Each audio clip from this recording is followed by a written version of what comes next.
So with all that said, I want to introduce our first guest. Alfredo Sfeir-Younis, who is coming to us today from Chile, has spent a lifetime dedicated to global transformation. He's a distinguished economist, diplomat, and spiritual leader who has spent 29 years at the World Bank, including as its first environmental economist, and at the UN. He's the founder of Zambuling Institute for Human Transformation and has pioneered the integration of Buddhist philosophy and indigenous wisdom into economic policy. Alfredo, welcome. The floor is yours. Well, thank you again for this invitation. And I would like to speak about vision in human transformation and the United Nations. And to start, I would like to say that many people like Martin Luther King, Christ, Buddha, governments, UN have a vision, but Hitler also had a vision. Communist parties also have a vision. So the question needs to go beyond, individual or some collective visions. The core of our spiritual path is guided by a vision.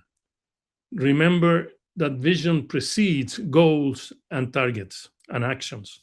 This is a time when we have to acknowledge our shared collective future. This is the time where we have to find new opportunities for human transformation. This is a time we need to agree on the values that guide our vision. All of this involves discernment and insight, two very fundamental dimensions of vision. Not just individual vision, but also collective vision.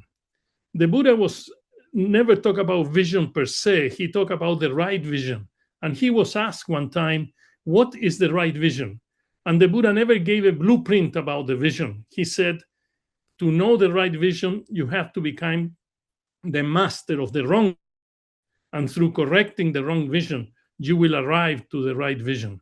This is very important for our group because it seems that it's easier to get an agreement on what is not than what actually it is.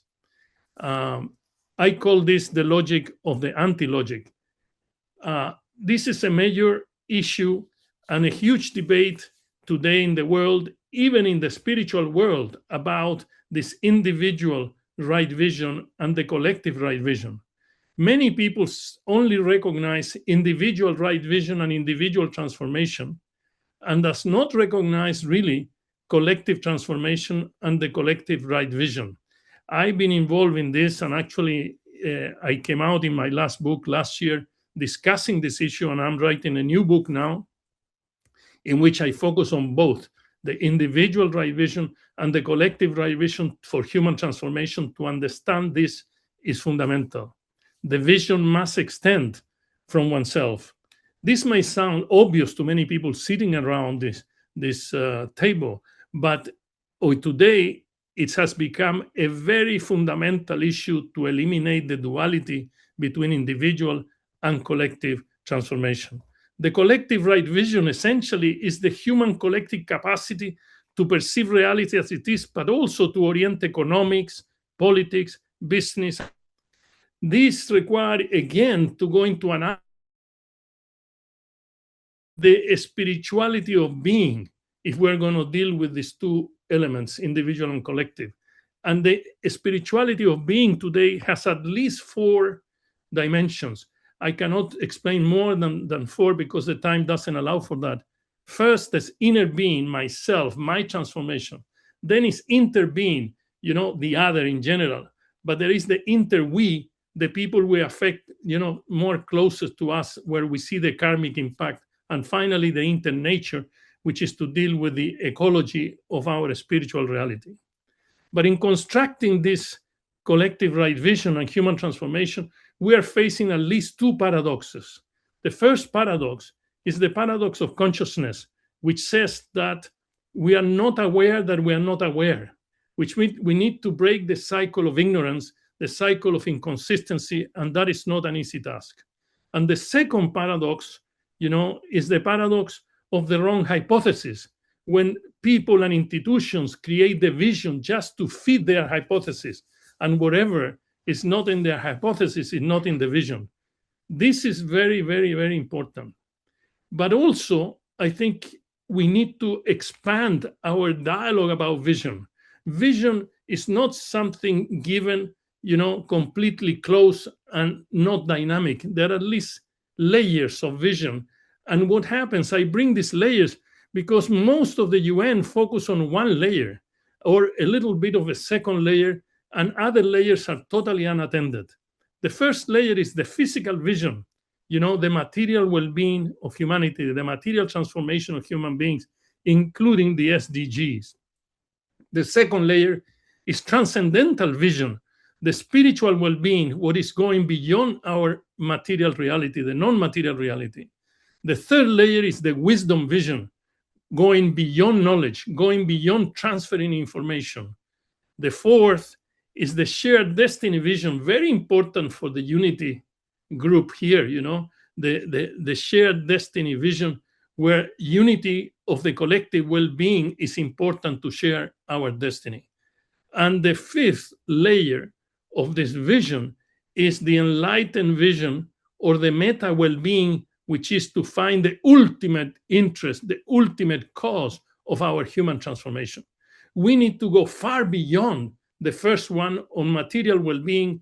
Otherwise, we will continue with this tremendous crisis of vision that we face today. We don't have crisis of goals. We have crisis of vision. Each layer is important, and we need to determine this as an important aspect of the UN.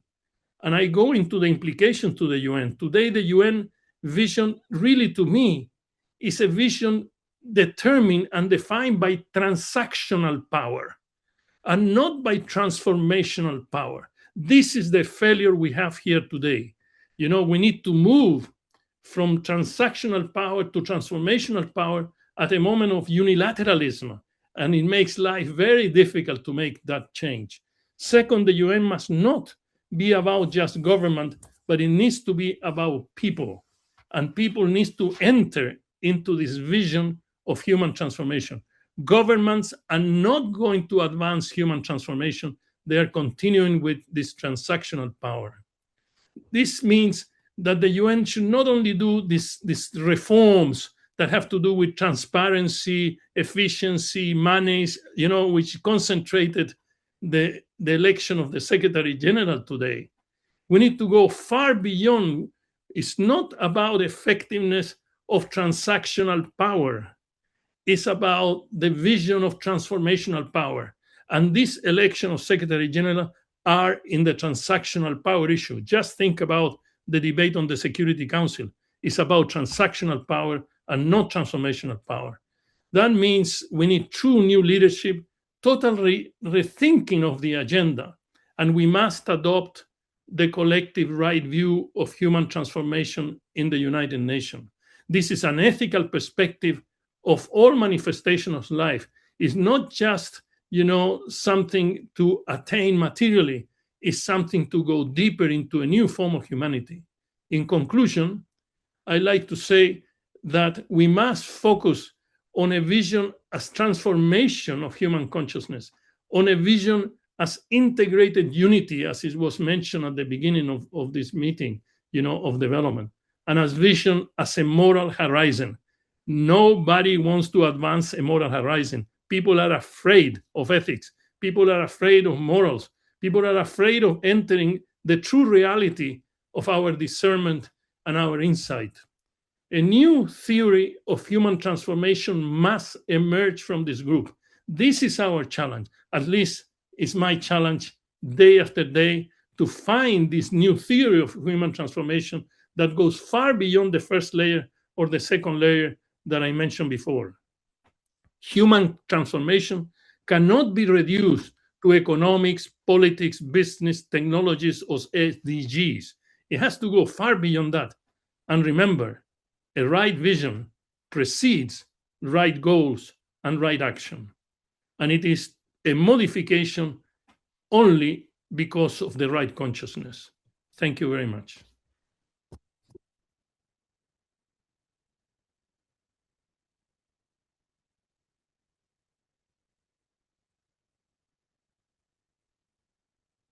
Alfredo, what's your vision for what a wonderful future would look like and feel like? You put it so well as a point of departure, Joni, when you said, we are living the narrative of separation. So my response to instead of giving you a blueprint of what this world should look like, I think I would eliminate progressively the secondary identities in this world, which are one of the principal causes of the separation, that the mind think more on separation than on unity. Secondly, I would say that we need to expand, and we need to have a human person who really expands his container consciousness. In this future world, I want you to be in my world, really. I want you to participate in my world, and I want to participate in your world, you know? So I like to have the experience that in your DNA, I belong, and that you belong to my DNA. So this separation between the individual and the collective actually disappear. That is truly unity consciousness, you know, that happiness becomes more permanent, because now happiness seems to be, very, very changing, that we have less fear. We live by fear at this particular moment. And, we need to feel that this fear needs to disappear little by little. I like to be in a world where I feel limitless. Today I feel, very compound, very limited, because it seems that my growth affects some in some ways negatively others, and this should disappear. Our growth, our development, our innate capacities should enhance, the collective, and the collective should enter me and change me for the better. And finally, if I have the experience of unity consciousness, I be so grateful, because I will be only one step from divine consciousness. Thank you very much. Mm. Thank you. How might the UN reflect these visions? How might they source these kinds of visions? What kinds of changes need to happen around the house, as the UN is sometimes referred to here? What needs to happen in the system to create some fertile ground for these systems, for these visions to arise? So Alfredo, we'll start with you. Thank you very much, Joni.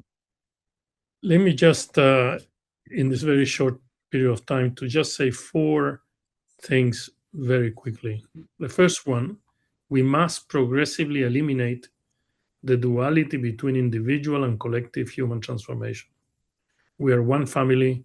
If we are trying to conquer unity consciousness, then this separation doesn't make much sense. Second, we need to establish a program for refining the mind, through meditation. We need to believe in it, yoga. We need to believe in it. It's not just a class of yoga, it's a transformational system. It's a new path, to refine our mind, to attain the mind of unity. Unity consciousness is a state of being. We cannot buy it in the supermarket. It's not there for us to grab, it's for us to experience. And we need to conquer the mind of separability. Third, I would say to the UN, and I will say it maybe many times if I have the opportunity, we need to pay attention to the issues of transformational power. We need to get out of this transactional power. I give you this, you give me this, you comply with the SDGs, you don't comply with the SDG. This is, maybe it's important to project that the SDG is some sort of unity. They are not. The common denominator is the countries, and countries can get out of the Paris Accord. The countries can get out of anything. Sovereignty, it's always here, a constraint to this transformational power. The key example of how the transformational power is dominating the UN is a debate on the Security Council. Why don't we go to the Security Council to discuss their transformational power? And finally, I think we need to conduct as a group, maybe, an evaluation process of the SDGs from the transformation perspective. How this will go beyond the physical vision. For the moment, I am one of those who feel that we are in the first layer of vision, and we have not really transcending very much I'm talking about the UN in general. And I think to go beyond this, it means that for this group, we need to attain this unity vision, sort of a shared collective purpose. And I would say I am not moving away from my transformation. I'm not moving away from my responsibility. That goes without saying. But I want you to influence me. I want you to give me more space in this unity consciousness. Otherwise, it's not unity. It's just adding arithmetically people. That's not the way the world works. So that's what I think we need to pay attention to. Beautiful. We're getting close on time. Alfredo, a closing moment from you, please. Well, first of all, thank you for this invitation. I am really honored to be here. I want to thank all the speakers and all the people, as Audrey said, tremendous enrichment today. I think that we have a huge task in front of us, but I am very optimistic because I think we can do it. My commitment is to have a spirituality in economics, a spirituality in politics, a spirituality in institutions. I am committed to my transformation, of course, but I'm committed to your transformation, to the transformation of the planet, to the transformation of future generation. But a spirituality needs an institutional framework. Without a framework, we will not be able to really project a spirituality in practice in daily life. Today, at the global level, we have the UN, and I insist our motto should be from transactional power to transformational power. This should be everywhere, in the UN, everywhere in the world. At the global level, we need a global being. This is our task. This is something we need to think about. This global being who actually becomes the other without losing its own identity. And finally, Joni, thank you. We have, and I am committed if, I can contribute something to this, to a new paradigm on human transformation. The world has changed dramatically in the last 50 years. So we should not keep, floating with past approaches. We need a new one. So the vision, which was the topic of this meeting, must be transformational, must be institutional, must be integrated with unity in development, and must really share some common consensus on social ethics. Thank you very much again. I'm very happy to have been here. Thank you so much. Youssef?